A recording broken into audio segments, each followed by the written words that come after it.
নমস্কাৰ এই মুহূৰ্তত আহি পৰিছে ৰাতিপুৱাৰ কেইবাটাও গুৰুত্বপূৰ্ণ খবৰ আজি 11 এপ্ৰিল অসমৰ লগতে ভাৰতৰ বিভিন্ন প্ৰান্তৰ পৰা ৰাতিপুৱাৰ কেইবাটাও খবৰ একেলগে যুগুতোৱা হৈছে এই মুহূৰ্তত জনাইছো ৰাতিপুৱাৰ গুৰুত্বপূৰ্ণ খবৰ মুছলমান ভোটাৰৰ সাফাই অভিযান আৰম্ভ হৈছে 95% ভোট হ'ব নেকি কৰ্তন ডাঙৰ খবৰ এই মুহূৰ্তত জনোৱাৰ চেষ্টা কৰিছো আৰম্ভ হল মুছলমান ভোটাৰৰ ভোট কৰ্তনৰ অভিযান 95% মুছলমানক লক্ষ্য কৰি লোৱা হৈছে এই মুহূৰ্তত এটা পলিটিকেল ডাঙৰ খবৰ চলিব মুছলমান ভোটাৰ সাফাই অভিযান এই বিধানসভা সমষ্টিৰ প্ৰায় সকলো মুছলমানৰ ভোট কৰ্তনৰ খন্দেই এছআইআৰৰ জৰিয়তে মুছলমানৰ ভোট কৰ্তনৰ বৃহৎ সিদ্ধান্ত গ্ৰহণ কৰা হৈছে এটা ব্ৰেকিং নিউজ এছআইআৰৰ জৰিয়তে মুছলমানৰ ভোট কৰ্তনৰ বৃহৎ সিদ্ধান্ত পশ্চিমবংগত আৰম্ভ হৈছে ভয়ংকৰ বিপদ নন্দীগ্ৰাম বিধানসভা সমষ্টিত 95% মুছলমানৰ ভোট কৰ্তনৰ অভিযোগ উত্থাপন হৈছে ব্ৰেকিং নিউজ এছআইআৰৰ জৰিয়তে মুছলমানৰ ভোট সাফাই চলিছে নেকি নন্দীগ্ৰাম বিধানসভা সমষ্টিত 95% মুছলমানৰ ভোট কৰ্তনৰ অভিযোগ উত্থাপন হৈছে এছআইআৰৰ জৰিয়তে মুছলমানৰ ভোট চলিছে সাফাই ইচিআই তথ্য অনুসৰি 90 লাখ লোকৰ নাম কৰা হৈছে কৰ্তন ইয়াৰে 31 লাখ সংখ্যালঘু ভোটাৰ পশ্চিমবংগৰ কেইবাটাও সমষ্টিত মুছলমানৰ ভোটাৰ হটাও অভিযান আৰম্ভ হৈছে ভোটাৰ লিষ্ট পৰিষ্কাৰ কৰা এছআইআৰৰ উদ্দেশ্য আখ্যা নিৰ্বাচন আয়োগৰ বিজেপিৰ এই ভোটাৰক ব্লেক ভোটাৰ্ছ আখ্যা বিজেপিক সমৰ্থন কৰিছে তৃণমূল কংগ্ৰেছৰ লগতে আন ৰাজনৈতিক দলে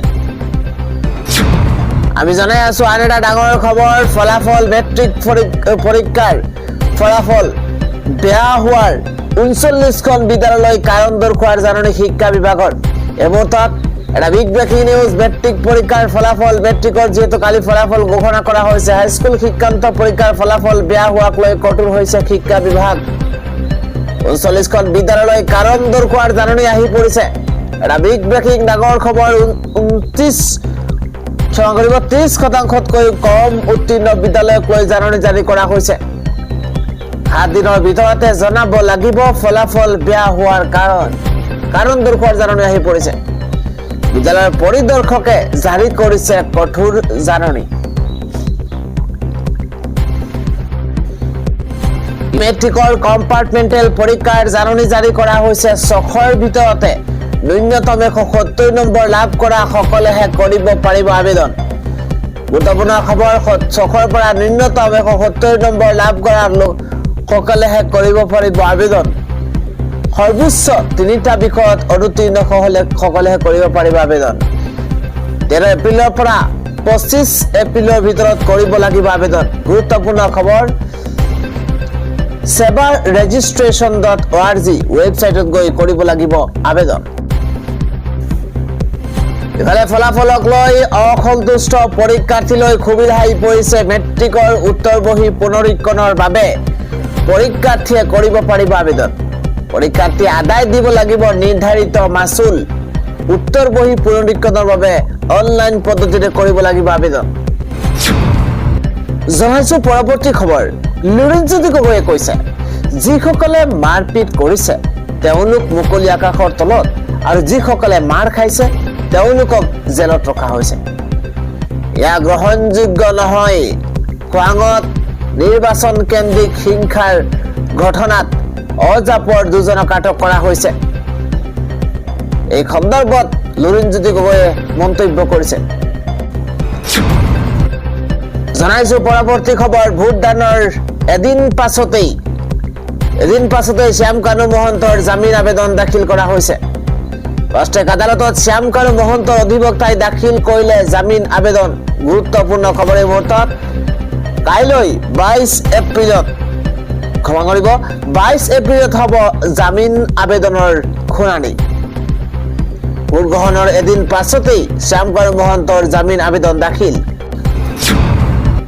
জনাইছো পৰৱৰ্তী খবৰ বিশ্বজিৎ ফুকনক হত্যাৰ ভাবুকি দিয়া এজন লোকক ইতিমধ্যে গ্ৰেপ্তাৰ কৰা হৈছে।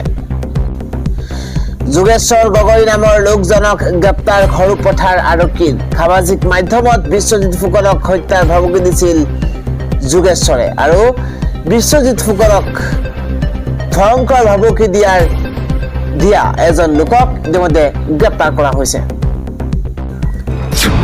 আন এটা খবৰ হৈছে অসম বিধানসভা নিৰ্বাচন 2026 সন্দৰ্ভত ভাৰতীয় নিৰ্বাচনী আয়োগৰ এক গুৰুত্বপূৰ্ণ ঘোষণা। 123 কৰিমগঞ্জ উত্তৰ সমষ্টিৰ 139 নম্বৰ ভোট কেন্দ্ৰত পুনৰ ভোট গ্ৰহণৰ নিৰ্দেশ। গুৰুত্বপূৰ্ণ খবৰ এই মুহূৰ্তত 239 নম্বৰ বেবিলেণ্ড হাই ইংলিছ স্কুলত পুনৰ ভোট গ্ৰহণৰ নিৰ্দেশ দিয়া হৈছে। জনপ্ৰতিনিধিত্ব আইন 151 ধাৰা 58(2)(a) অনুসৰি এই সিদ্ধান্ত গ্ৰহণ কৰা হৈছে। 9 এপ্ৰিলত অনুষ্ঠিত ভোট গ্ৰহণত অনিয়মৰ অভিযোগত বাতিল হৈছিল ভোট গ্ৰহণ। পুনৰ 11 এপ্ৰিলত অনুষ্ঠিত হ'ব ভোট গ্ৰহণ। 7 বজাৰ পৰা সন্ধিয়া 5 বজালৈ অনুষ্ঠিত হ'ব ভোট গ্ৰহণ। এয়া জাননী আহি পৰিছে। আমি দেখুৱাইছো সেই জাননীখন ভাৰতীয় নিৰ্বাচন আয়োগৰ তৰফৰ পৰা এই জাননী আহি পৰিছে। 123 নম্বৰ কৰিমগঞ্জ উত্তৰ সমষ্টিৰ 139 নম্বৰ ভোট কেন্দ্ৰত পুনৰ ভোট গ্ৰহণৰ নিৰ্দেশ। খবৰটো হৈছে অসমীয়া প্ৰতিদিনৰ লখিমপুৰৰ কাৰ্যালয়ত আক্ৰমণৰ ঘটনাক গৰিহণা সদৌ অসম ছাত্ৰ সন্থাৰ কেন্দ্ৰীয় সভাপতি উৎপল শৰ্মাৰ। এনেকুৱা ঘটনাক দলমত নিৰ্বিশেষে ঘৃণাৰে উপচাই পেলাব লাগে। গণতন্ত্ৰৰ চতুৰ্থ স্তম্ভৰ টেটু চেপিবলৈ কৰা এনে অপচেষ্টাক আমি সকলোৱে ধিক্কাৰ দিয়া উচিত। ছাত্ৰ সন্থায়ো ধিক্কাৰ দিছো বুলি মন্তব্য কৰিছে কেন্দ্ৰীয় সভাপতি উৎপল শৰ্মাই। আন এটা খবৰ হৈছে লুৰিণজ্যোতি গগৈৰ বাসগৃহত অসম আৰক্ষীৰ তালাচী অবৈধ। ডিব্ৰুগড়ৰ SP আৰু DC বিমল বৰাই ধমক দিয়াৰ পাছত আৰক্ষীয়ে আটক কৰিছিল AJPৰ 2 কৰ্মীক। অসম আৰক্ষীৰ পক্ষপাতিত্বমূলক আচৰণৰ বিৰুদ্ধে প্ৰতিবাদ এবাৰ গুৱাহাটীত যুৱ শক্তি বাহিনীৰ। আন এটা খবৰ হৈছে মমতা বেনাৰ্জীৰ পৰা পশ্চিমবংগ মুক্ত কৰাৰ সংকল্প বিজেপিৰ। এটা ব্ৰেকিং নিউজ এই মুহূৰ্তত পলিটিকেল খবৰ মুকলি কৰিলে বিশ্বাসৰ শপত পত্ৰ। পশ্চিমবংগত বিজেপিয়ে চৰকাৰ গঠন কৰাৰ পিছতেই 45 দিনত বিশেষ পদক্ষেপ। গুৰুত্বপূৰ্ণ খবৰ চৰকাৰ গঠনৰ 45 দিনৰ পাছতেই কাৰ্যকৰী কৰা হ'ব 7ম বেতন আয়োগ। বিজেপি চৰকাৰ গঠন হোৱাৰ পাছতে প্ৰতি মাহে মহিলাৰ একাউণ্টত জমা হ'ব 3000 টকা।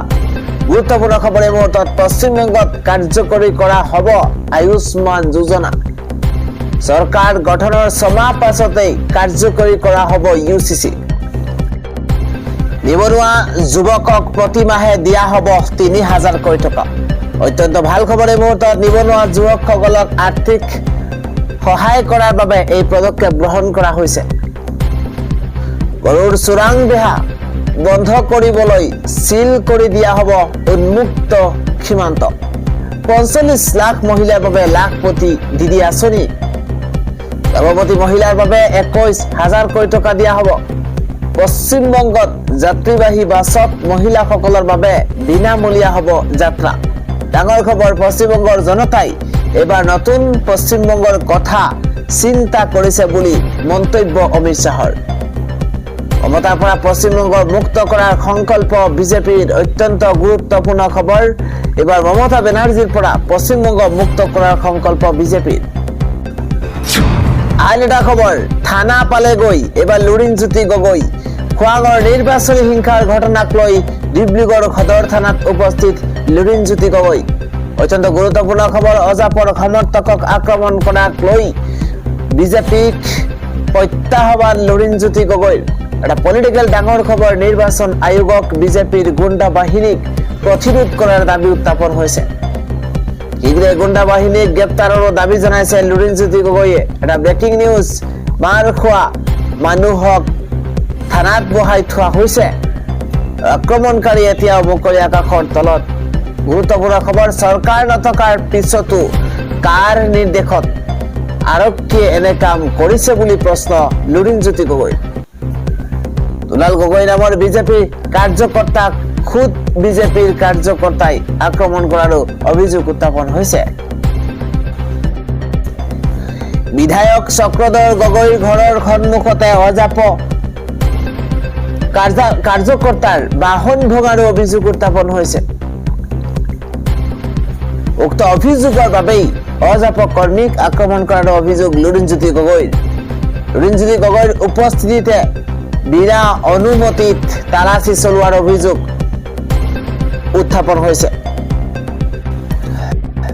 পৰৱৰ্তী খবৰটো হৈছে এবাৰ বিফলতাৰ মাৰিছে হেট্ৰিক।